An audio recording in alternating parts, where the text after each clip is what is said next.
Bom dia, bom dia, bom dia, bom dia, Londrina, cidade maravilhosa! Londrina que você precisa ter um novo olhar para ela. Londrina que você precisa cuidar dela também. E Londrina que cuida da gente também. Hoje o assunto tem tudo a ver, literalmente, como olhar Londrina com bons olhos. Nosso assunto, como cuidar da sua visão, prevenção e saúde dos olhos. Verdade, né? Normalmente a gente, às vezes, coloca o óculos, tá lá com cisquinho, né? Não tá enxergando direito. O olho, às vezes, tem algumas manchinhas. A gente fala, não, tá tudo certo enquanto eu estiver olhando, tal. E, de repente, essa situação é reversível, não é? E hoje tem tantos equipamentos. Eu me lembro, no meu tempo de estudante, de primário, quando a professora colocava a molecada que não enxergava muito bem, as meninas também, para frente. Falava, ó, senta todo mundo. Quem não enxerga direito, vem aqui para frente. Esse é o tratamento nosso para poder enxergar o quadro, né? Vem todo mundo para frente. A gente ficava ali na frente. Por quê? Eu não enxergo direito. Olha só, eu lembro disso exatamente, porque a criançada, nós todos que não enxergávamos direito, a gente sentava um pouquinho mais na frente. Esse era o tratamento de época. Mas isso tem muito e muito tempo naquela época. Eu tinha cabelo. Hoje, amigos, nós temos grandes equipamentos, né?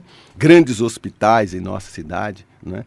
E também especialistas que cada vez mais estudam fora do país e trazem as suas informações aqui para a nossa cidade e região. Tenho como convidados 2 médicos, Dr. Luiz Ângelo Rossato. Ele é médico formado pela Universidade Estadual de Londrina, com especialização em ocuplástica e catarata. Ocuplástica, o que será isso, hein? Vamos descobrir juntos. Professor adjunto de oftalmologia da UEL, residente de residência médica, especialização, doutorado e pós-doutorado na USP, São Paulo, com complementação de especialização. Ele é doutor e pós-doutor pelo Hospital das Clínicas da Faculdade de Medicina da Universidade de São Paulo e diretor clínico do HO Londrina. Doutor Luiz Ângelo, obrigado pela sua presença, bom dia e vamos aí definir como se eu fosse grande parte da população, perguntando para você tudo aquilo que muita gente queria fazer, como se fosse uma grande consulta nesse nosso programa. Bom dia. Bom dia, obrigado pela oportunidade de estar aqui. Será um prazer aí responder a alguns questionamentos e tentar esclarecer aí mais sobre a nossa saúde ocular, né? Muito bem. Dr. Arthur Bufara Vandenberg, médico oftalmologista pela Santa Casa de Misericórdia de São Paulo. Especialização em glaucoma pela Santa Casa também de Misericórdia de São Paulo. Ele tem especialização em cirurgia do segmento anterior, catarata e lentes intraoculares nos Estados Unidos, na Carolina.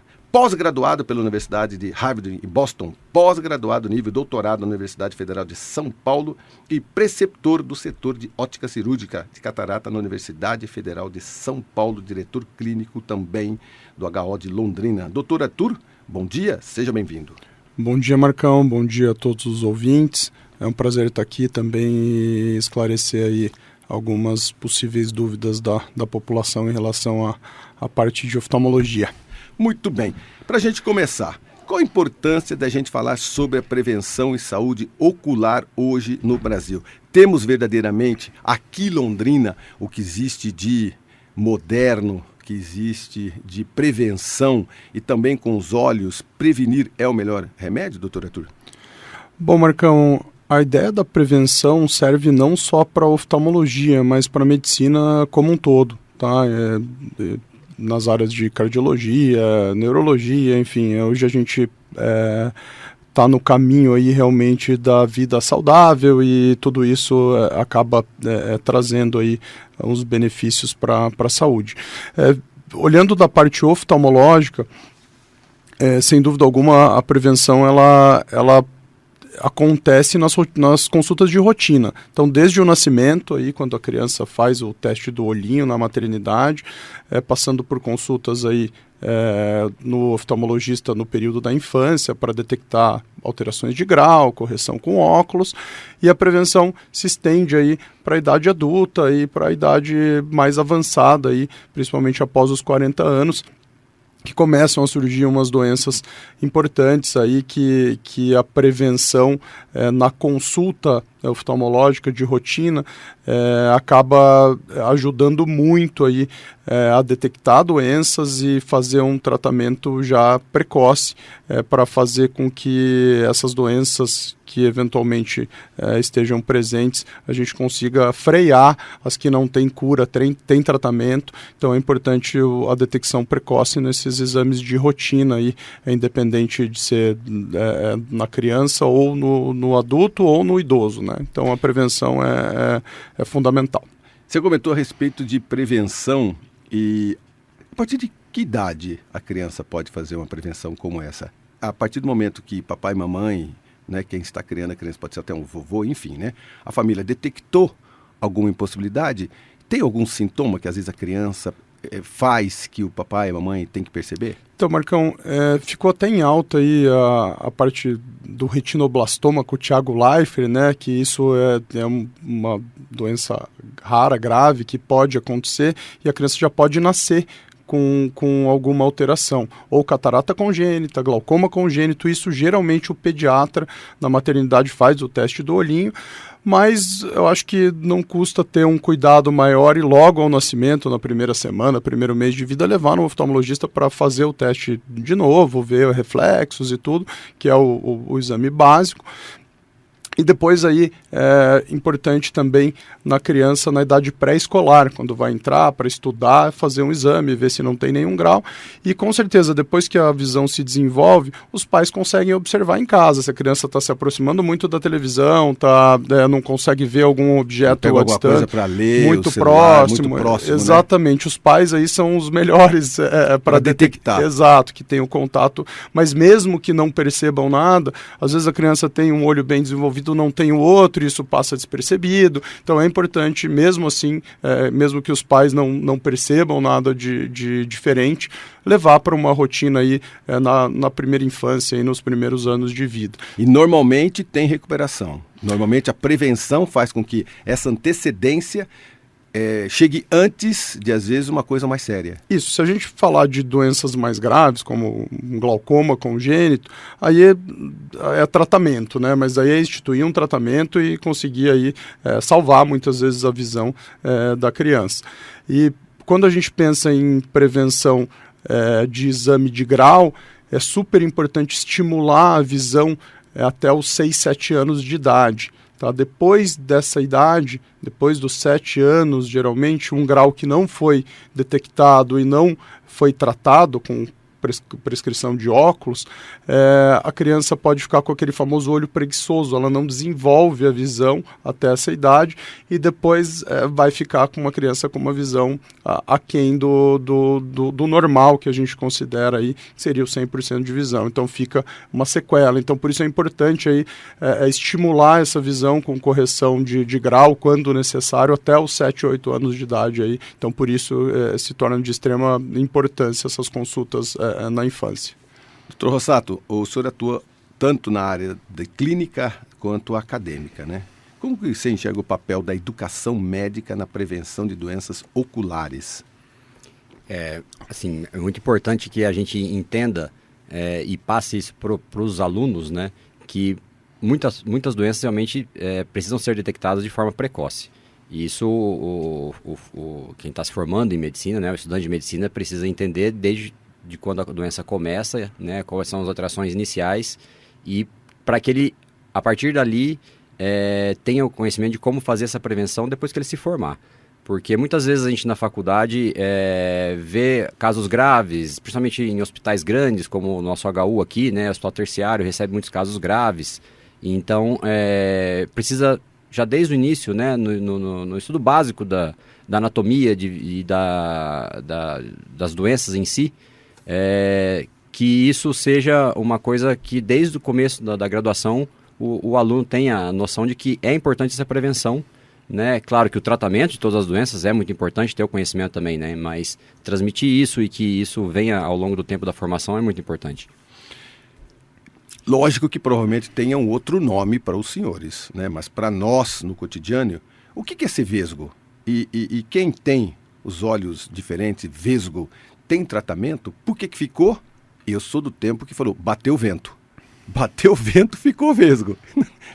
Aí, quem é educado com vó é sempre assim, né? Então, cuidado com isso, cuidado com o vento, aquela pessoa pegou vento e tal. O que é um vesgo? O vesgo, popular vesgo, é o estrabismo, né? Que é o desvio dos olhos, ou para dentro ou para fora. Isso entra lá naquela consulta da infância, tá? O estrabismo ele pode ser congênito, a criança pode nascer com o olho desviado, ou ele pode se manifestar aí com o passar do tempo, da idade.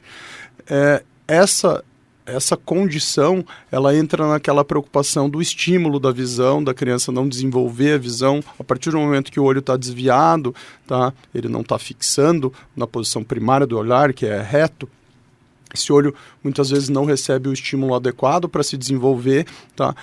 Alguns estrabismos podem ser corrigidos só com prescrição de óculos, tá? Que o olho consegue se alinhar com o tratamento com óculos, e a gente, geralmente, o pediatra, né, o oftalmologista pediatra também faz aquele tampão, oclusão, para estimular o olho que está desviado e fazer com que o olho não fique amblíope, que é preguiçoso, que é aquilo que eu te expliquei lá também na prescrição de grau.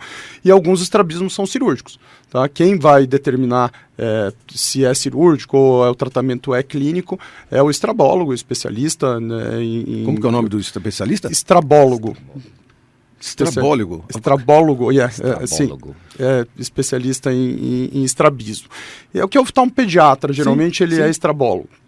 E fazer todo esse estímulo na infância para que a criança chegue aí com um desenvolvimento normal dos olhos na adolescência e permaneça na idade adulta. Então, assim, o estrabismo é uma alteração que geralmente a gente trata e corrige na infância. Quem é estrábico enxerga bem? Ou é só estético? Não. O problema menor é o estético, na verdade. Depois que o estrabismo... acentua. Se o estrabismo não for tratado na infância, tá, corretamente, e não for estimulado esse olho, depois, como eu falei lá, dos 8, 10 anos, vira um problema estético somente. Você vai estimular o olho e dificilmente vai conseguir melhorar aquele olho que ficou com uma visão ruim. Tá? Então, por isso, super importante na criança. E, às vezes, o estrabismo é muito discreto, tão discreto que os pais não percebem, e já é o suficiente para ter uma falta de estímulo para o olho. Tá? Então, por isso que é super importante o médico examinar, falar, nunca percebi, tem os estrabismos que o desvio é grande, é fácil perceber, sim, né? Os pais olham e falam... mínimo, né? São mínimos, e daí por isso é importante a consulta para olhar e, se tiver o desvio, tratar, estimular essa visão para que a criança tenha o desenvolvimento da visão normal. Ô Rossato, a cirurgia de catarata é hoje uma das mais realizadas no mundo. Como garantir segurança e bons resultados? Catarata. E o que é catarata? Bom, a catarata é uma alteração do cristalino, que é uma lente natural que a gente tem dentro do olho, fica logo atrás da íris, né, o colorido do olho. E a catarata é a opacificação desse cristalino, ele perde a transparência, que pode ser congênito, é muito raro, né, a criança nascer com catarata, mas o mais comum é a catarata senil, que acontece no idoso. A partir de 60? Normalmente a partir dos 60, né, mas pode acontecer um pouco antes também. Né. Um trauma pode gerar uma catarata, uma inflamação intraocular, né, pode gerar catarata. Quem mas trabalha com fogo, quem trabalha com alguma coisa de aquecimento, ou trabalho externo, não?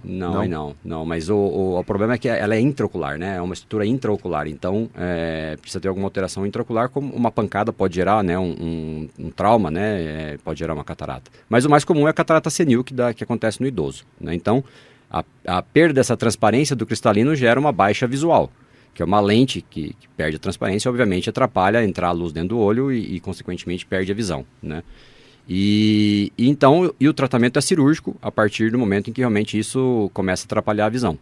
E para garantir uma segurança nessa cirurgia, né, primeiro um profissional bem treinado, né, que tenha experiência na cirurgia. Graças a Deus, hoje em dia essa cirurgia é bastante segura, né, na sua realização, com bons resultados e taxas de complicações cirúrgicas muito baixas, né? E, claro, toda a tecnologia envolvida, né, para que a gente consiga fazer a cirurgia com uma incisão muito pequena, e quando tira a catarata também, é colocado uma lente, é feito um implante porque assim, a gente tem uma lente que está alterada, precisa colocar outra no lugar que depois que tira, né? Então é implantado uma lente artificial dentro do olho, E que hoje as tecnologias envolvidas com essas lentes permitem, em diversos casos, ficar sem óculos depois da cirurgia. Olha só, a recuperação então, é rápida. A recuperação normalmente é rápida porque justamente, né, o corte é pequeno, a cirurgia, né, feita por um profissional bem treinado é uma cirurgia relativamente rápida, não é simples, mas ela é rápida e, consequentemente, o trauma para o olho é pouco, né, pode ser pouco trauma cirúrgico, né, com relação a isso, e a recuperação também fica mais rápida, né. Glaucoma. Arthur, glaucoma é uma das principais causas de cegueira no mundo ainda, né? Por que é considerado uma doença silenciosa? Vem, a pessoa não percebe, a idade vai passando. Como o Luiz falou aqui, a catarata é a maior causa de cegueira do mundo, mas a gente chama de causa reversível, tá? A gente opera, sim, cura, tá? Tem recupera. Cura, totalmente. Tá? Se o paciente não tiver nenhuma outra alteração na retina, alguma outra lesão, se recupera 100%. Tá? Ou na córnea, ou em qualquer estrutura do olho.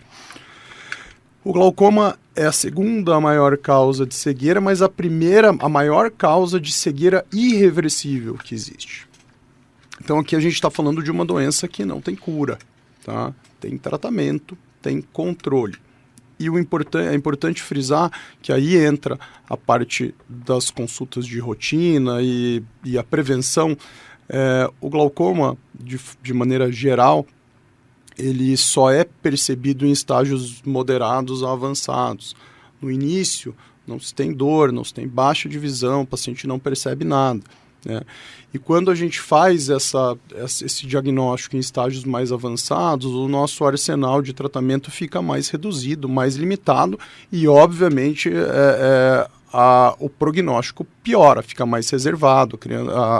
A pessoa com glaucoma, muitas vezes já chega com uma lesão glaucomatosa avançada que a gente não consegue recuperar.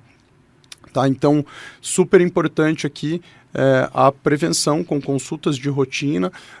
A gente pensando aqui quem é importante fazer isso. Tá? Pacientes geralmente que tem fator de risco, obrigatoriamente tem que passar por consulta e geralmente após os 40 anos. Se tiver caso de glaucoma na família, enfim, um paciente que tenha... isso a gente está falando de glaucoma primário, né, Marcão? Aquele glaucoma que tem uma alteração que é nos 2 olhos, ele acontece de forma genética, geralmente é hereditário. É hereditário. Tá? Tem um fator hereditário forte. Tá? E outro ponto aqui para trazer, se confunde muito glaucoma com pressão alta nos olhos, né? Glaucoma é pressão alta nos olhos. Existem glaucomas com pressão normal, então não é só passar no médico, a pressão tá boa, tchau. Tá? Tem que fazer outros exames, tem que ver fundo de olho, tem que ver o nervo. O glaucoma é uma doença do nervo óptico, tá? Que é uma estrutura que fica lá na retina, lá no fundo de olho, e quem enxerga, na verdade, não são nossos olhos, é o nosso cérebro. Tá?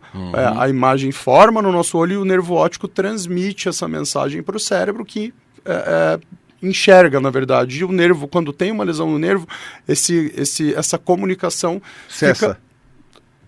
fica atrapalhada ou se rompe, né, quando tem uma doença muito avançada. Então é uma estrutura super importante para o nosso olho que tem que ser cuidada e a prevenção aqui a gente entra de novo batendo nessa tecla de prevenção. Prevenção. E quando? Numa rotina de troca de óculos de grau, o oftalmologista consegue ver pressão, consegue ver fundo de olho e consegue levantar uma suspeita de glaucoma para direcionar esse paciente para exames mais complexos. Na fase adulta, uma vez por ano seria legal? Perfeito. Mais ou menos igual o que a gente faz de rotina médica, né? Normalmente você faz inteira, faz toda aquela bateria de teste, mas esquece dos olhos, né? Check-up anual, né? E o olho, ninguém pensa nisso. Exatamente. Enquanto estiver enxergando a receita, o cara não vai. Muita gente só vai quando sente alguma dificuldade. Coisa. Exato. E às vezes quebra o óculos. Quando quebra o óculos, faz aí que tá. E às vezes quando tem uma condição mais importante, que não seja só o grau do óculos, quando é o grau do óculos, tudo certo. Ficou 2 anos, 3 anos, tudo tranquilo. Agora, se é um glaucoma e esse paciente protelou essa visita, foi um tempo precioso aí que ele perdeu, que poderia ter sido tratado. E tem a ver com cor dos olhos? Tem muita gente que fala assim, que se você tiver os olhos claros, verde e azul, provavelmente o glaucoma não te pegue. Não. Nada a ver. Absolutamente. Lenda urbana. Lenda.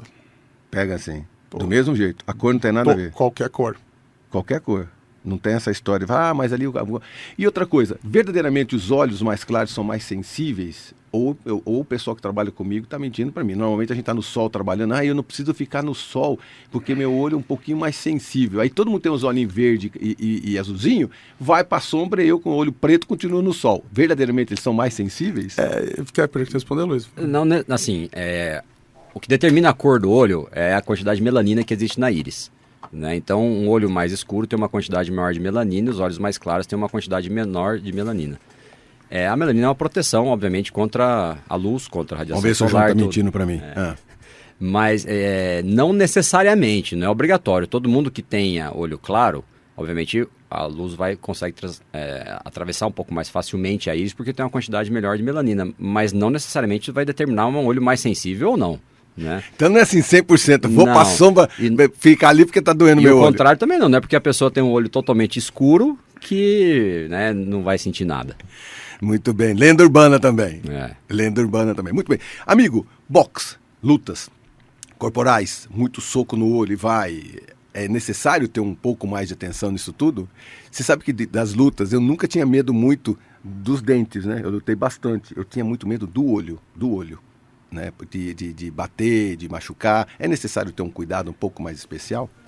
Claro, é um possível mecanismo de trauma, né? A gente atende direto pacientes que têm trauma ocular, né, com soco, pancada, bolada, né? Não precisa ser necessariamente um trauma que tenha uma ruptura dos tecidos, né, que faça um corte no olho. Um trauma contuso, né, que é um trauma que não tenha nenhum corte no olho, pode gerar bastante transtornos intraoculares. Né, como catarata, como eu falei, como uma inflamação intraocular, como alterações de retina, né, pode às vezes ter descolamento de retina num trauma contuso. Então realmente assim, às vezes uma pancada como no boxe é inerente ao tipo de esporte, né? Você está ali, você está suscetível ao risco, né? Pode combinar com o cara, não bate no meu rosto, no olho, não, tá bom, pessoal, vamos deixar combinado aí e tal. Mas é que se tem, o problema é quando acontece esse mecanismo de trauma, né? Quando isso acontece, não negligenciar que aquilo ali possa trazer algum problema, né? Nós temos diversas estruturas ósseas ao redor do olho com o objetivo de proteção, mas a pálpebra também faz essa proteção, mas é uma estrutura muito sensível. Né, em que quando acontece o trauma realmente precisa ser examinado, mesmo que não tenha nenhum prejuízo visual. Nós temos um outro mundo do tempo que eu estava estudando e que minha professora dizia para eu ir lá para frente porque eu não enxergava direito. E verdadeiramente depois eu comecei a usar os óculos. Mas hoje nós temos as telas dos celulares. Nós passamos boa parte dos nossos dias olhando, né, para os nossos celulares, à noite também. Temos hoje... na atualidade, olhos mais cansados, verdadeiramente os olhos se cansam com tanta exposição de noite, durante o dia, à luz dos celulares e telas? Esse é um assunto também que sempre vem à tona, aí os pacientes perguntam e o excesso de uso de tela, tanto para criança quanto para adulto, seja celular ou tela de computador, acaba trazendo uma fadiga, um cansaço que é cumulativo, né? Você começa de manhã lá na tela do computador, 8 horas da manhã, às 3, 4 horas da tarde, o olho já fica pesado, pisca mais, e existem alguns fatores envolvidos nisso. Um deles é o olho mais seco. Por que o olho seco? Quando a gente faz uma atividade que você está mais compenetrado, a gente acaba esquecendo de piscar. Tá? Então você tem que piscar lá 20 vezes por minuto, quando você fica atento numa tela, olhando para uma tela concentrado, e piscar é um ato inconsciente, você não fica falando, Marcão, pisca, você não se lembra de vou piscar. 3 vezes. Exato, 4, não, né? Daí você acaba piscando menos vezes, por hora, digamos assim, e a cada 3, 4, 5, 6 horas esse efeito da falta de piscar o olho vai ficando mais seco, fica mais cansado e realmente isso é algo... E daí ar-condicionado ligado, tem uma série de fatores ambientais aí envolvidos. Agora, a luz do celular, aquilo de fazer mal, para retina, ou é algo que não foi comprovado cientificamente. O que a gente tem aqui, a gente sabe, é que a luz muitas vezes deixa um pouco o paciente não, deixa a pessoa que utiliza a tela à noite um pouco mais acordada e perde sono, fica mais inquieto, né? Então, assim, às vezes você acorda de madrugada, lá a primeira coisa que você faz é olhar o celular, é difícil voltar a dormir depois daquilo. Então, a gente orienta aí evitar ou diminuir o uso aí à noite para que tenha um sono mais tranquilo, mas daí fazer mal para os olhos, daí é outro ponto, não vai prejudicar aí de uma forma importante, não. Catarata é outro tema muito comum nos consultórios. Como diferenciar os sintomas iniciais da catarata daqueles relacionados apenas do envelhecimento natural da visão? Os nossos olhos começam um processo de envelhecimento próximo dos 40 anos. Tá? Próximo eu digo 38, alguns 39, outros 42, outros... Natural, independe da profissão, do esforço. Todo mundo vai começar o processo de envelhecimento que é chamado de presbiopia, que é a famosa vista cansada, por volta dos 40 anos. Tá? É igual falar que não vai ter catarata. Né? Catarata é igual cabelo branco e pele enrugada. Todo mundo vai ter. Tá? No teu caso, não. Desculpa, Marcão. Dei bem um exemplo. Podemos continuar, mas nesse eu me livrei. Cabelo branco... Só a barba branca. Então, esse processo de envelhecimento, que é a presbiopia que se inicia aos 40 anos, ele é gradativo, ele vai piorando, vai aumentando ali 42, 44, então por isso que vai atualizando o grau do óculos para perto, tá? Vai aumentando o grau, e esse processo chega aí no seu grau máximo por volta dos 53, 55 anos de idade, que o cristalino, que é a lente que faz o ajuste de foco do nosso olho, ele começa a ficar mais rígido, mais enrijecido e perde a função de ajustar o foco de perto. Esse é a presbiopia. E ele vai ficando cada vez mais rígido, mais enrijecido, perdendo essa função de acomodação, que é o ajuste de foco. E com 55 anos, ele chega no seu estágio máximo de presbiopia.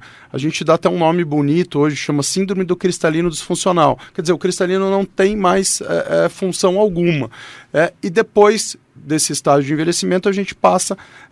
depois dos 55, entre 58 e 60, vem a catarata, que é a opacificação desse órgão, que é o cristalino. Então, tanto a presbiopia quanto a catarata estão relacionados à lente natural, que é o cristalino.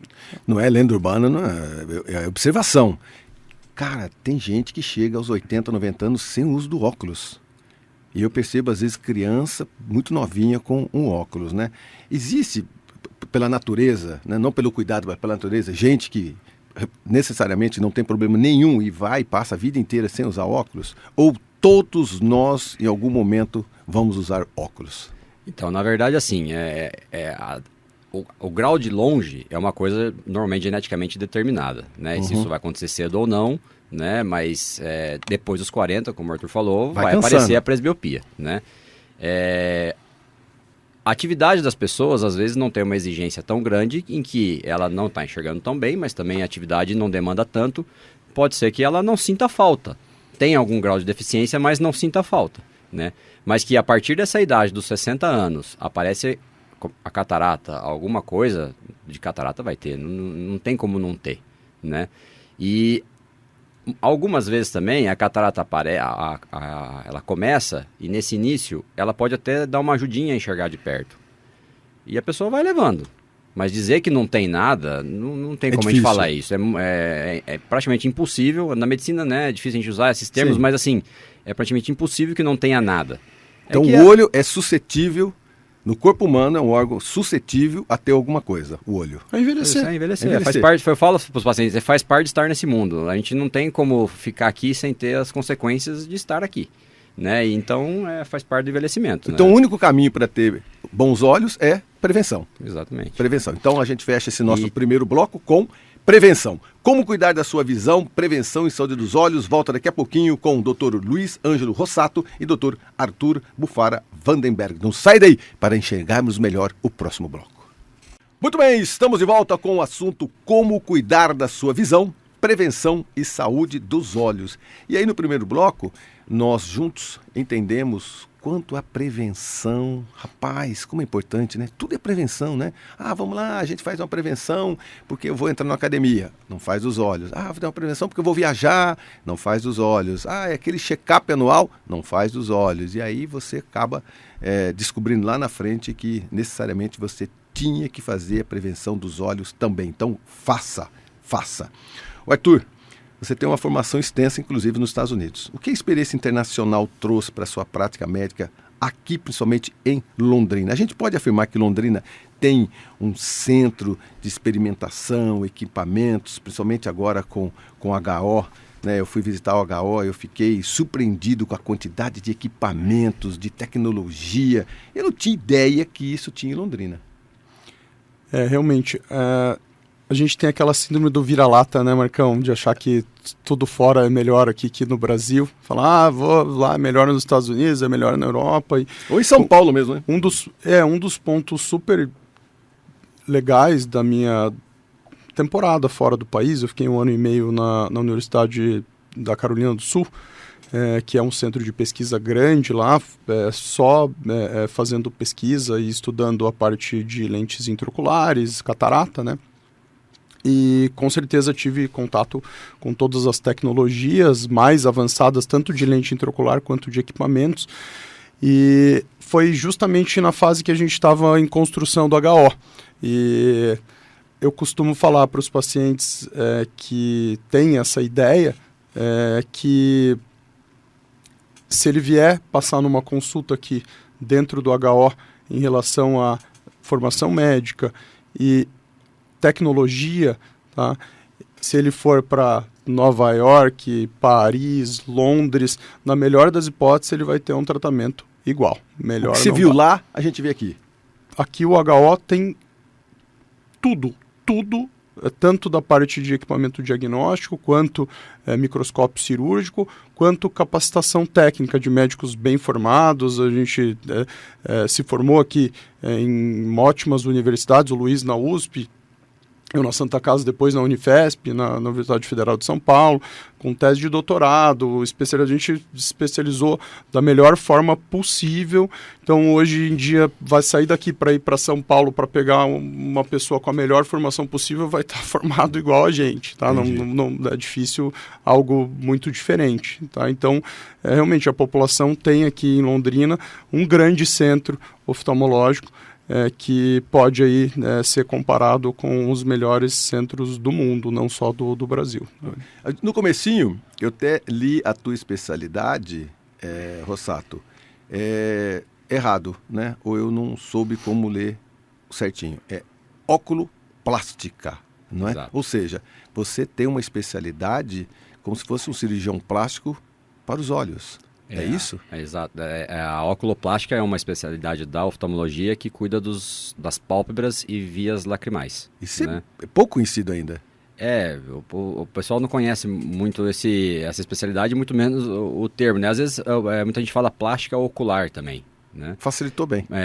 Mas é porque, na verdade, não trata só a questão estética. Obviamente que o carro-chefe da nossa especialidade é a blefaroplastia, que é a cirurgia estética de remoção do excesso de pele, bolsas de gordura nas pálpebras, né? Mas também tem as outras patologias, doenças mesmo das pálpebras, que são tratadas normalmente cirurgicamente por especialistas dessa área, né? Olheira tem cura? Difícil. Aí eu tá vendo? Lenda urbana. Lenda urbana. Existem... Tem o quê? Tem corretivo facial. Exato. Porque assim, não existe só um tipo de olheira, né? Existem diversas causas para olheiras e a maioria delas de tratamento difícil. Então, realmente é algo que dá para melhorar, mas realmente aliviar, às vezes cirurgicamente, às vezes não. Mas a depender da intensidade da olheira, realmente é algo muito difícil de tratar, né? Então é isso que a plástica ocular ou oculoplástica faz, né? Agora, da plástica ocular, então, vamos lá. Tem como, de repente, aquela pessoa tem um olho bem cansado, tal, com o passar do tempo, é normal, né? Vai caindo mesmo a pálpebra, tudo. Isso tudo tem uma recuperação bacana, legal, o pós-cirúrgico é facinho, não é dolorido.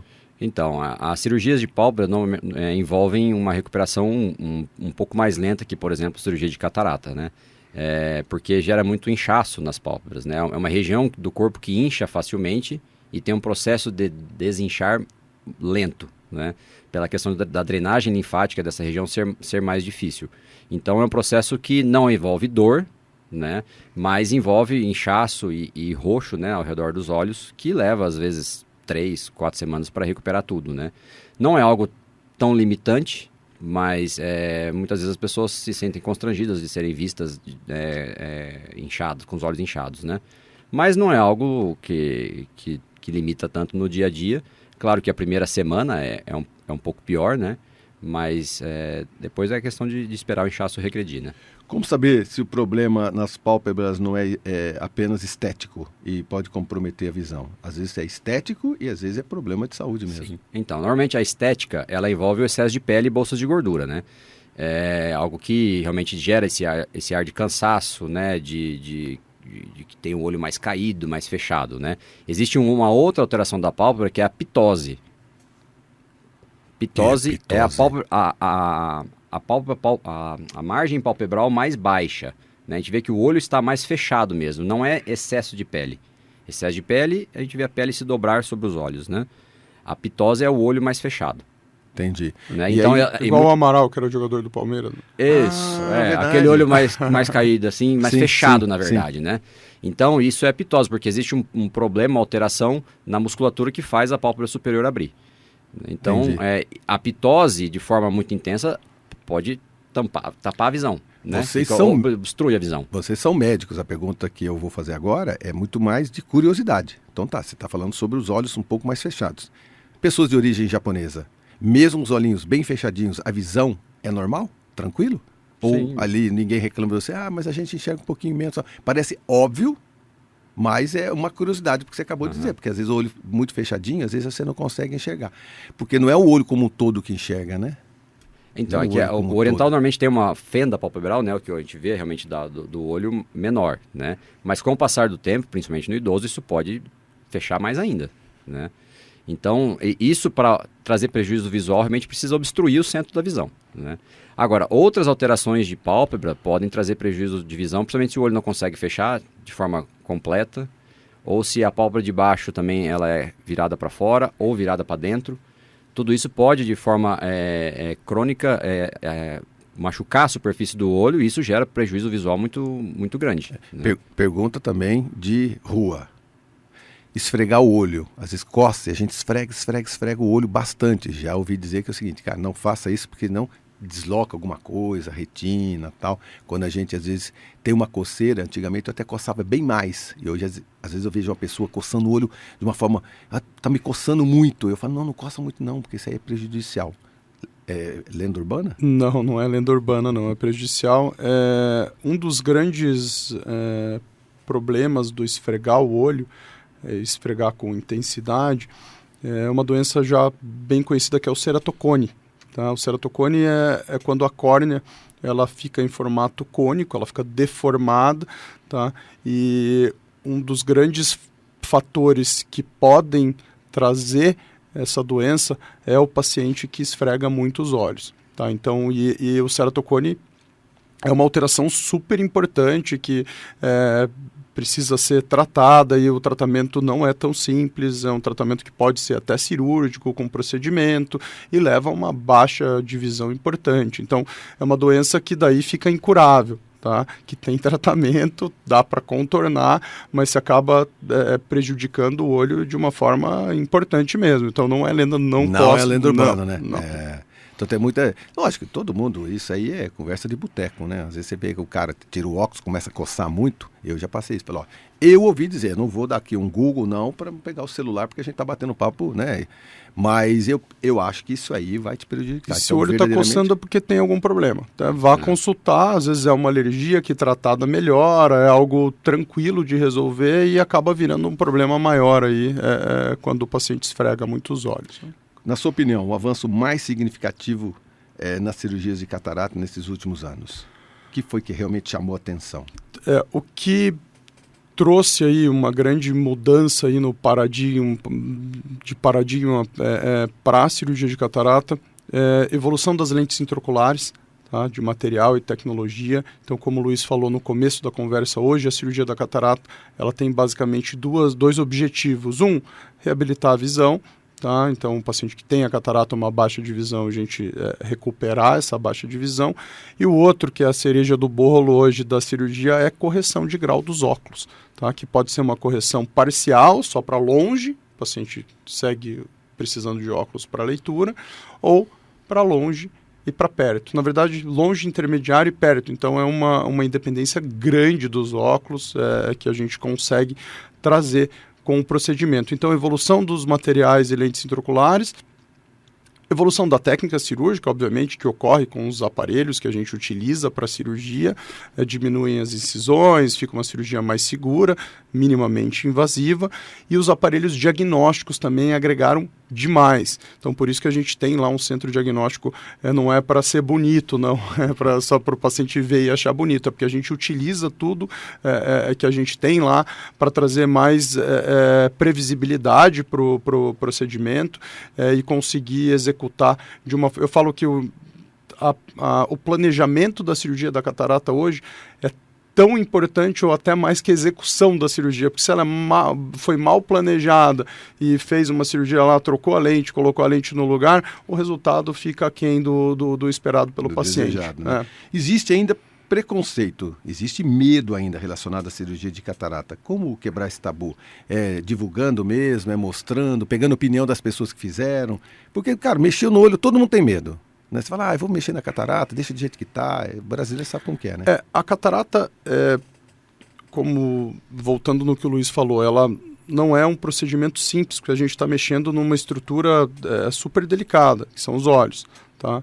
Mas quando ela é realizada por um profissional capacitado, especializado naquilo, é especialista nesse tipo de cirurgia, e tem todos os equipamentos ali para que possam trazer segurança, tanto pré-operatório quanto intraoperatório, é uma cirurgia rápida de recuperação, tranquila, tá?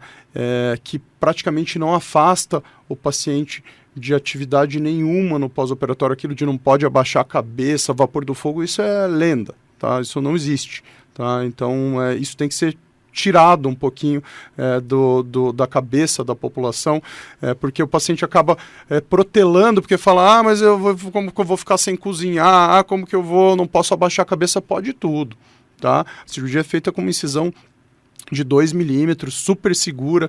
Claro que tem que tomar os cuidados de higiene, contaminação, normal. Não vai poder lutar boxe uma semana depois. Andar de moto. Tem que ter bom senso, tá?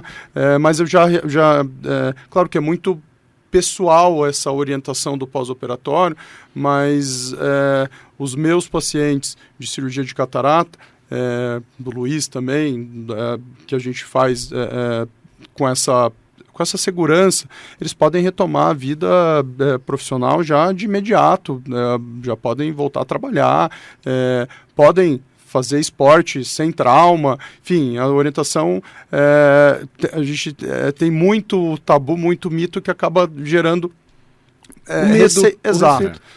O paciente já não pode abaixar. Tem paciente que aparece quase de colar cervical. Não posso abaixar. Como que eu vou ficar? Isso não existe. Não posso fazer força. Aqui, lógico, não vai na academia. Né? Não vai pegar um supino 80 quilos, Exatamente. Mas pode. Não precisa se afastar de pilates, fisioterapia. Não precisa. Não precisa. Vida normal. Vida normal. E isso acaba, às vezes, o paciente posterga a cirurgia com esse medo, e aí a catarata vai avançando, aí gera uma cirurgia um pouco mais trabalhosa, que poderia ter sido feita de uma forma mais segura e com um pós-operatório muito mais tranquilo se tivesse sido feito num período mais adequado. Né? Pergunta popular também. Limão clareia os olhos, limpa os olhos. Eu já vi sujeito passar limão no olho? Não, pingando, coloca um pouquinho com água, pinga. Aí fala, nossa, queima na hora, mas cara, o limão deixa o olho clarinho, limpinho. Você sabe que isso traz um perigo grande. Lenda urbana. tive um caso quando eu estava em São Paulo ainda de uma menina que estava com conjuntivite, a avó mandou botar folha de alguma coisa, tinha um fungo na folha, perdeu o olho, tá? Evoluiu para perda da visão, teve uma infecção gravíssima no olho. Não coloquem nada no olho não se brinca com isso, não seja colírio. Não. A própria... E olha, dá uma olhadinha o prazo de validade de colírio também. A própria água boricada tem ácido bórico, irrita, né? Não é água limpa, vai lavar o olho, lava com água limpa, tem algum problema, soro. vai no oftalmologista. Soro pode não? Soro fisiológico pode, né? Tá. Melhor água limpa, né? Melhor... Esquece a receita da avó.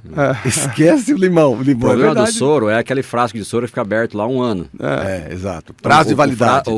É que o soro aberto, ele se contamina muito fácil. Soro fisiológico. Então, tem que ser um frasco que abriu na hora ali. Muito bem, é isso mesmo. Estamos aqui desvendando as lendas urbanas, o que é verdade e o que é apenas lenda urbana, com os doutores Luiz Ângelo Rossato e doutor Arthur Bufara Vandenberg sobre visão. Não sai daí, a gente já volta. Muito bem, estamos de volta com o nosso bate-papo muito sério, muito importante, mas também com muita lenda urbana. Por quê? Porque os olhos é sempre assim. Aí você faz lá os seus exames só quando você sente que você não está enxergando direito, ou você se acidenta, ou você quer comprar um óculos, tal. E aí, no fundo, eu estou aprendendo aqui com o doutor Rossato e o doutor Vandenberg, o Arthur, que a gente tem que fazer junto com os nossos exames, né, rotineiros, aquele, assim, uma vez por ano eu preciso fazer um check-up. Então, coloca também os olhos nessa escala de importância. E aí, é o seguinte... Esses óculos, que normalmente eles são bonitos, eles são legais, e a gente passa ali naquela loja, compra por causa da armação, e tem as lentes, às vezes, um tanto quanto, né, não tão pesquisadas, né? Com o passar do tempo, existe a preocupação esses óculos que não têm prescrição, que não são comprados em óticas, de prejudicar a visão? Verdadeiramente, essas lentes prejudicam a visão? É claro, na verdade, sim, qualquer óculos que não é usado somente de forma... óculos para sol. Sol, né? Também, mas assim, esses óculos de camelô, sei, mas óculos que compra em qualquer lugar aí, que tenha já um grau qualquer aí, né? Dificilmente vai ser o grau adequado para aquele olho, né? Nem falo nem para o paciente, porque às vezes normalmente um olho tem um grau diferente do outro, muito difícil ser exatamente igual, né? Não, pegar o meu e emprestar para o amigo. Então assim, primeiro já não vai ser o grau adequado, segundo a gente não consegue confiar na produção e na qualidade daquela lente, com certeza não vai ter filtro ultravioleta. Então, assim... Você está falando sobre... grau normal. Grau normal. Óculos de grau, né? Óculos de grau normal. Óculos de grau, né? Nada de comprar fora do que um oculista, um profissional tenha te indicado. Exato. O óculos, ele deve ser confeccionado pela ótica mediante uma prescrição médica. Né? Armação de menos. Armação é gosto. Aí você pode comprar do jeito que você gostar, né? Mas... Agora, uma outra coisa muito importante é a confecção das lentes de forma... As medidas, né, serem adequadas para que o centro óptico da lente esteja alinhado com o olho, e isso a longo prazo traga, além da visão boa, não traga prejuízo visual, né? Com relação aos óculos escuros, né, óculos de sol, a garantia também da qualidade da lente e principalmente da proteção ultravioleta que é o mais importante nisso daí. Não pode ser duvidoso, né? Então, existem equipamentos nas óticas que conseguem medir a proteção ultravioleta, né? E um outro porém é o seguinte, um óculos escuro sem proteção ultravioleta, o que vai acontecer? Com um óculos escuro gera um ambiente mais escuro ao redor do olho que a pupila pode dilatar um pouco mais. E consequentemente a luz solar vai entrar mais luz dentro do olho, sem a proteção, a radiação ultravioleta vai entrar mais dentro do olho. Né? A pessoa acha que está escurinho, só está escurinho, não está protegendo escuro, nada. Mas a pupila mais dilatada no escuro, entra mais radiação ultravioleta através de uma lente que não tem proteção. Entendi. Né? Então, esse é um problema muito sério, né? Glaucoma, só colírio? Vai só no colírio, dá certo, tal, os colírios cada vez melhores, aí as pessoas deixam só no colírio, vai tratando com colírio e... Vamos lá. Glaucoma, colírio, na verdade, é sim uma opção de tratamento clínico, tá? Que funciona, é efetivo, mas nós temos outras opções, uma delas é o laser. Tá? Tem um laser que a gente chama de SLT, trabeculoplastia seletiva, que é uma opção, pode ser usada como primeira opção já no tratamento, fez o diagnóstico, já faz o laser ao invés de usar colírio. antes mesmo de uma prescrição de colírios, que tem várias vantagens, um efeito colateral não deixa olho vermelho, a falta de aderência ao paciente ao tratamento é um ponto que a gente tem que trazer, Marcão, que a gente prescreve, o paciente não está sentindo nada, ele não usa o colírio. Fala, volta um ano depois, eu falei, parou, mas parou por quê? Não doía? Não doía, parei, e a doença avançou. Tá? E o laser a gente tira essa responsabilidade do paciente, funciona super bem. Isso falando em tratamento clínico, né? Quando a doença passa para um estágio maior, moderado, mais avançado, entram as opções cirúrgicas, que são inúmeras, e hoje em alta aí, dentro do mundo do glaucoma, são as cirurgias minimamente invasivas, que a gente faz por incisões muito pequenas, a recuperação do paciente é mais rápida, a reabilitação para esse controle da pressão, visando sempre controlar e segurar a doença para que ela não evolua para uma lesão que traga um prejuízo funcional da visão, que é perda de campo visual e em estágio final, em casos mais graves, até a cegueira pode ser o estágio final quando a doença mal conduzida, mal tratada. Tem uma palavra aqui que quando a gente comenta, eu sei que a gente já passou por esse tratamento e essa situação, e aí eu só queria deixar muito claro, muita gente tem dúvidas sobre o que são lentes intraoculares. Intraoculares, parece que vai cavocar tudo, vai colocar lá no fundo, o troço vai ficar, né, com dificuldade e tal. Ainda existe muito preconceito de lentes intraoculares? Acho que talvez não preconceito, mas uma falta de informação. Volto lá na explicação que o Luiz fez, a cirurgia de catarata nada mais é do que uma troca de lente. Tá? O paciente pergunta, mas dá para fazer e não colocar lente? Não dá.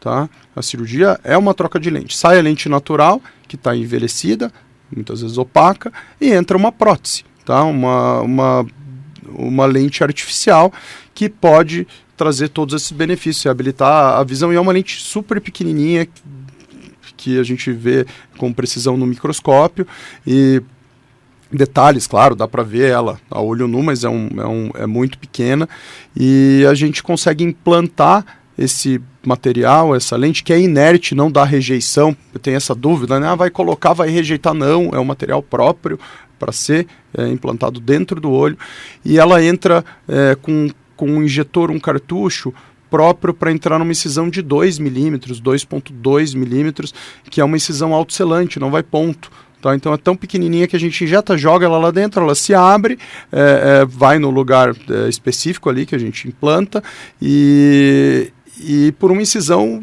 mínima, então não vai ponto, por isso a recuperação rápida, a gente volta esse paciente aí para a rotina de vida de uma forma muito rápida. Das cirurgias, tem que até tomar cuidado para não banalizar isso, né? Porque a gente opera o dia seguinte, o paciente está super bem, aí não toma cuidado de higiene, de mão, manipulação de colírio. Tem paciente que chega no primeiro dia, eu falo, toma cuidado que não foi uma cirurgia espiritual, tá? Eu não fiz assim, trocou, tem uma incisão. É simples, mas... É segura, tá? O simples a gente gosta... É segura. Exato. É extremamente segura, rápida, precisa, mas é um procedimento cirúrgico que tem que ser respeitado. Os colírios têm que ser utilizados da forma prescrita, e as atividades aí, a depender do médico, do especialista que fez o procedimento, vai liberar para uma coisa ou outra. Eu sou super permissivo, às vezes tem um outro colega que manda botar o colar cervical e não abaixar a cabeça, é relativo, mas a princípio não precisa. Tá? Não precisa, né? Não precisa. Outra pergunta de rua, fake ou não. Existe em alguns países do mundo a liberação de pintar os olhos.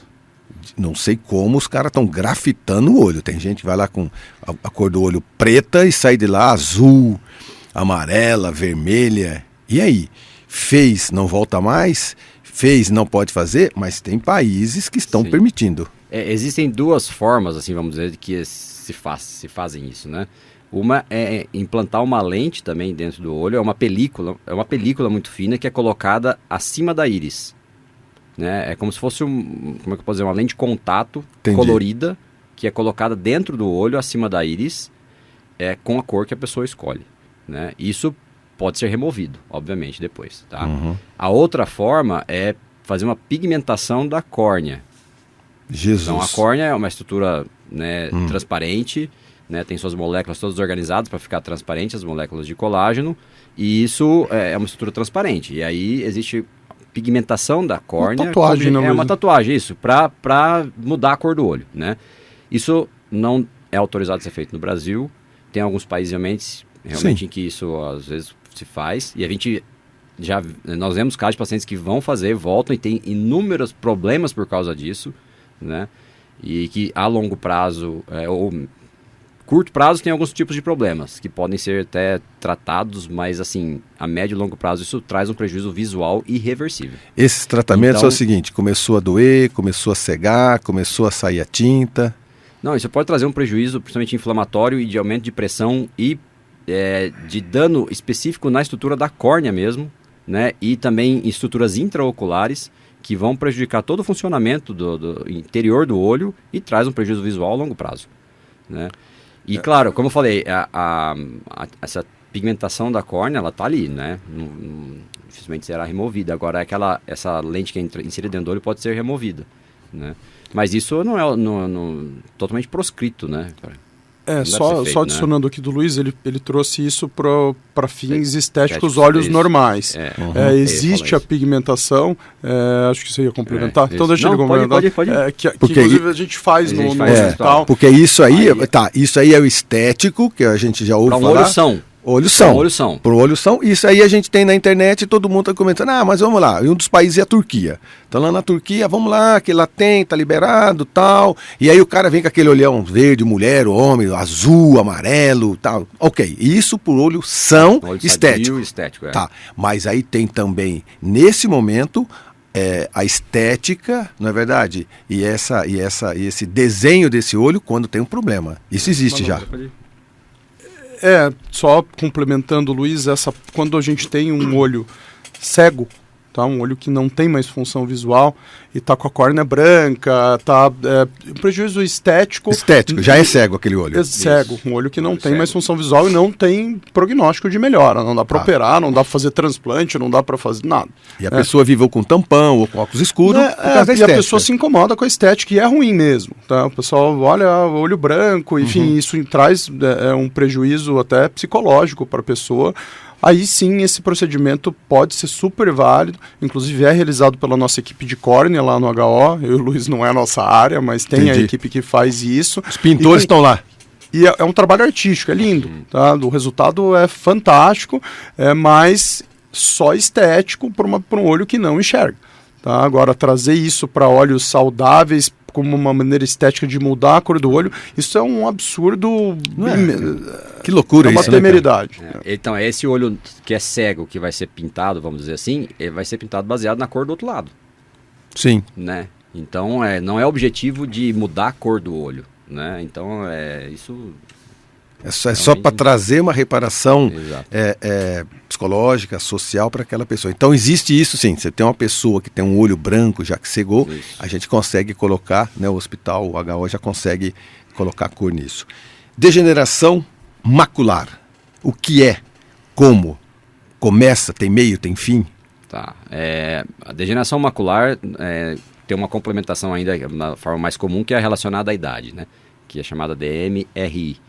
Degeneração macular relacionada à idade, né, que é a forma de degeneração macular mais comum. Ela afeta, como o próprio nome diz, a mácula. O que é a mácula? Né? A mácula é a parte central da retina, né, e ainda assim tem a parte mais principal dela, que é a fóvea. Quando a gente foca para olhar alguma coisa, eu estou focando para olhar isso aqui. Fóvea. É essa região da retina que a gente está usando para o nosso centro mais preciso da visão. Né? Então, isso é uma degeneração que acontece na parte central da retina, onde os metabólitos, né, o que o corpo deveria eliminar mediante o metabolismo dessas células, não é possível, não acontece, e ele vai se acumulando e vão gerando alterações nas camadas da retina, em que essa alteração se chama drusa. E aí, com o tempo, isso vai prejudicando a visão. Entendi. Né? Então, mais uma coisa que normalmente... não traz um prejuízo visual no seu início, mas que na prevenção a gente consegue detectar e já começar um tratamento para evitar que ao longo do resto da vida da pessoa não tenha prejuízo de visão, né, e que a doença seja controlada e não traga nenhum prejuízo visual, porque se não, essa doença tem diversos estágios, se nada é feito, nenhum tratamento é realizado, ela vai progredindo, né, de forma que pode gerar cegueira. Então, a prevenção, mais uma vez, é algo muito importante para começar um tratamento no momento mais precoce possível e evitar a progressão da doença a longo prazo. Prevenção é a palavra de lei. A secreção, essa é a palavra mais chique, a secreção que os olhos têm, às vezes você percebe que você trabalha durante o dia e um pouquinho de secreção a mais fica no seu olho. Às vezes não, às vezes sim, é a chamada remela. O que é a remela? É a sujeira do olho? É alguma coisa do corpo que vem? O que é remela? Às vezes tem cara que é remelento. Você olha e fala, cara, tira essa remela daí. Não tem outro nome a não ser remela. O que é remela? Bom, essa secreção, que é popularmente chamada de remela, ela pode ter inúmeras causas, né? Uma delas é a própria conjuntivite, que é um acúmulo de secreção, que tem a mais comum é a viral, então começou a acumular a secreção, o olho mais lacrimejando, um pouquinho vermelho, tem que ser visto, pode ser alguma doença até contagiosa que tenha que ser tratada. O próprio olho seco tem uma alteração de lubrificação, pode acumular um pouquinho mais de secreção. Existem causas de conjuntivite crônica, como alergias e que podem também causar isso. A gente tem alterações na pálpebra, que a gente chama de blefarite, meibomite, que são doenças inflamatórias que podem mudar a consistência da lágrima, até a coloração. Então, é normal ter remela? Não, não é. Não é normal acumular secreção, e é algo que tem que ser examinado, tem que ser visto para que seja achada a causa. E apareceu remela, o troço não está tão legal. Às vezes pontual, dormiu mal, teve, enfim, teve algo pontual, acordou uma vez, mas se isso persistir aí 1-2 dias e começar a incomodar, isso tem que ser avaliado. Muito bem, estamos saindo para mais um breve intervalo comercial. Nós já descobrimos o que é a tal da remela. Eu fui um moleque remelento, mas depois eu melhorei bem, cara, eu melhorei bem. Muito bem, não sai daí que a gente volta para o nosso último bloco com o Dr. Rossato, o Dr. Vandenberg, e o assunto é visão. Muito bem, estamos encerrando o nosso bate-papo, como sempre, lógico, né, com tantas informações, com tantas dúvidas aí. Teremos que ter muito mais tempo para a gente exemplificar cada assunto desse detalhadamente. Mas eu tenho certeza absoluta, eu fiquei satisfeito com as informações, eu tenho certeza também que o nosso público ficou. Mas se você ainda tiver suas dúvidas, quiser fazer as suas consultas e você descobrir um pouco mais a respeito da saúde da sua visão, a palavra é prevenção. Prevenção. Eu percebi que a gente começou o nosso bate-papo com a palavra prevenção e a gente vai terminar com a palavra prevenção sempre. Rossato, então, nesse mundo, né, de tantas novidades, nesse mundo de tantas tecnologias, nós temos então em Londrina hoje, né, o HO, que reúne tudo isso para que a gente tenha cada vez mais qualidade no atendimento. Que bom, né? Porque infelizmente a gente tem cada vez mais, né, doenças aparecendo, tem gripe que se estica, tem vírus que aparece, a gente tem que ficar esperto. A visão é única, né, meu? Não cuidou, perdeu. Exatamente, né? Então, assim, o objetivo do HO Londrina foi proporcionar ao paciente a possibilidade de ser atendido na oftalmologia de tudo aquilo que ele precisa, né? Desde coisas urgentes, né, de problemas urgentes, de coisas mais simples, até tratamentos mais tecnológicos e complicados que possam existir dentro da oftalmologia, como o Arthur falou, com tecnologia disponível a nível mundial, né? Então, esse é o objetivo, que o paciente seja atendido, e a gente consegue atender, detectar problemas, já conseguimos fazer os exames necessários, programar, né, fazer a programação cirúrgica daquilo que foi indicado. A equipe de anestesia está pronta para fazer já o pré-operatório, e o centro cirúrgico também equipado com tudo necessário para o melhor procedimento de forma mais segura possível, né? Além disso também, né, e é uma coisa que os pacientes questionam, né, na parte da segurança da cirurgia, principalmente né, na parte clínica, né, eu falo para os pacientes que se precisar, nossa sala cirúrgica vira uma UTI. A gente nunca quer isso, mas na parte da saúde a gente tem que estar sempre preparado para tudo. Então, todo o nosso equipamento, tanto da parte oftalmológica quanto da parte clínica para a anestesia e suporte, né, do paciente para qualquer complicação, está ali disponível. E então, assim, é tudo realmente preparado e pensado para o melhor atendimento dentro da oftalmologia, né? E era uma coisa que, assim, a gente sentia uma carência na cidade, a gente como profissional, porque eu atendia no meu consultório, eu preciso de um exame, o paciente vai aqui, vai ali, vai lá, precisa outra opinião do profissional que tem que ir outra clínica, opera em outro lugar, e aí vira, sabe, fica aí tudo você pra lá e pra cá. Aí você consegue agora, ter todo o parque de operações Resolutivo, Exato, né? resolutivo. É exatamente. resolutivo. Entrou, E aí, você tem todas as suas possibilidades de tratamento, de consulta, de operação ali dentro. tá tudo ali dentro. Então, tudo num lugar só. Então, fica muito mais cômodo para o paciente, principalmente, né? Esse é o nosso objetivo, e também para quem trabalha ali, né? Entendi. Um contato para as pessoas falarem com você. Assim, nós temos, né, a página do Instagram, né, do HO, que é o HO Londrina, tudo minúsculo, tudo junto, né? E o meu Instagram é Dr. Luiz Rossato _oftalmo. E telefones, não sei, não precisa. Não, nem precisa. Não, O mas que é isso agora? aí, Rossato com 2 S? Rossato com 2 S. Luiz Ângelo. Dr. Luiz com Z. Ângelo Rossato com 2 S.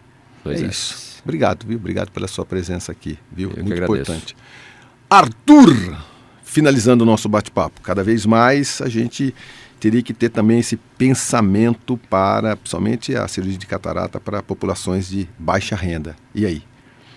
Bom, Marcão, o HO ele é um serviço privado, né? Não é público, então a gente atende pacientes particulares e convênios, planos de saúde, mas sem dúvida alguma nós temos um comprometimento aí de uma ideia de trazer projetos sociais e ajudar a população mais carente, que não tenha esse acesso tão fácil. E a gente tem que lembrar que nós estamos falando em alta tecnologia, falar que nível mundial, mas nós estamos num país subdesenvolvido, né? É um país pobre ainda, então existe uma população que precisa, que não tem o acesso. E o HO já tem alguns projetos, algumas parcerias. Agora vamos começar uma parceria com a Prefeitura de Londrina, claro que é algo burocrático, leva tempo para a gente alinhar isso, a gente precisa do setor público junto, alinhado, mas já temos aí parcerias com multinacionais oftalmológicas, empresas que vão doar lentes intraoculares para a gente conseguir, o HO vai entrar com o fator humano e disponibilizar anestesista, sala. Mão de obra, né? Mão de obra e estrutura. Exato, e a parte de material a gente consegue parceria com empresas para fazer trabalhos pontuais aí para tentar minimizar ou pelo menos ajudar o setor público que tem uma fila gigantesca para cirurgia de catarata. A PPP é perfeita para isso, né? A parceria público-privada é perfeita para isso. E eu acho que é um caminho, sabe? Se o setor público não consegue dar vazão para esse número de procedimentos, não só na oftalmologia, nas outras subespecialidades, procurem um hospital privado, olha, a gente precisa de ajuda, será que a gente consegue por algum caminho aqui facilitar o acesso a essa população? E eu acho que não faz sentido a gente ter feito medicina e ir para esse caminho e pensar só na parte de lucro e capitalizar com isso. Eu acho que tem a parte social que é super importante. Eu acho que todo mundo deveria olhar um pouco para esse lado para ajudar aí a população que precisa. A gente consegue fazer isso e o HO está comprometido aí com essa linha de ajuda ao público que não tem acesso. Que bom. Fico muito feliz com o nosso bate-papo. Confesso que eu sempre tenho surpresas agradáveis quando a gente comenta sobre a saúde em Londrina, né? Em várias instâncias, pelos seus profissionais, pelas suas clínicas, os seus hospitais, e o HO é um deles. Eu percebo que cada vez mais Londrina se torna uma referência na área de saúde aqui no estado do Paraná. Isso é muito importante, né? Esse é um programa que a gente atinge não só o Paraná, o Brasil, o mundo, mas enfim.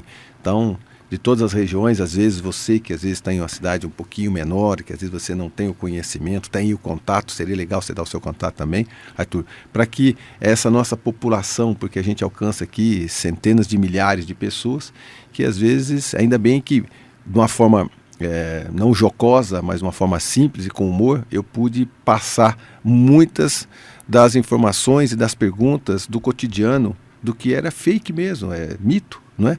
E a gente tirou aqui muitas dúvidas e elas, com toda certeza, vou levar para a minha vida e muita gente vai levar para as suas vidas com cuidado com os olhos. Amigo, como é que faz para entrar em contato com você?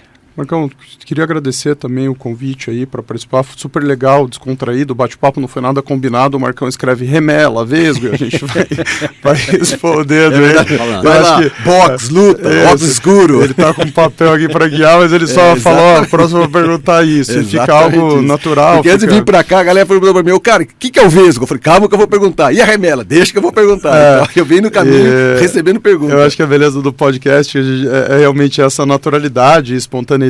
Foi muito legal aqui trazer esse tipo de serviço e responder algumas dúvidas, né? Bom, contato o Luiz já deu do HO, o meu contato de rede social é o Instagram, é dr.arthur com TH VDB de Vandenberg, né? VDB, esse é o meu contato do Instagram. E tem o Dr. Google também, né? Se digitar lá o nome, vai na hora. Aparece tudo. E obrigado. Não, eu muito feliz de ter a presença de vocês, sucesso, não parem de estudar, eu sei que vocês estudam muito o currículo desses dois caras aqui, que é o seguinte, davam uma página cada um, eu falei, não, vamos reduzir tudo isso aqui, porque senão a gente vai passar 10 horas só falando do currículo de vocês. Isso é importante, o estudar é importante, o aplicar é importante, vocês passaram anos e anos da vida de vocês estudando para fazer essa entrega para a sociedade, isso é extremamente importante, a gente tem que cada vez mais ter o mundo como uma referência, mas trazer para a nossa cidade, né? Então nossa cidade passa a ser cada vez mais uma cidade com referência também na visão. Obrigado. O programa Como Cuidar da Sua Vida, Prevenção e Saúde dos Olhos termina agradecendo mais uma vez o Dr. Luiz Ângelo Rossato e o Arthur Bufara Vandenberg e até semana que vem, se Deus quiser, e eu tenho certeza que ele há de querer.